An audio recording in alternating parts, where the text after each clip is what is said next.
Hello everyone and welcome back to another video from Gameplay Classic. In this video, I'm going to show you how to exit the Destiny 2 game on your device. So let's get started right away.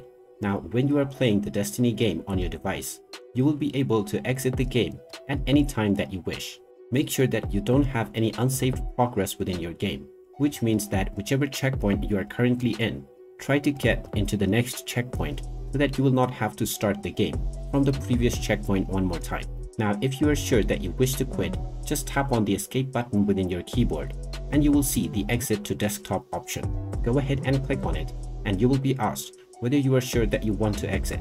Just tap on the enter button or click on the confirm option, and now this will exit to your desktop and the game will be exited on your device. And there you have it. That is how easy it is to exit the Destiny 2 game on your device. If you find this video helpful, make sure you hit that like button and subscribe to our channel if you haven't done so already. Also ring that notification bell to never miss another update from us. Thank you for watching and I will see you again in the next video.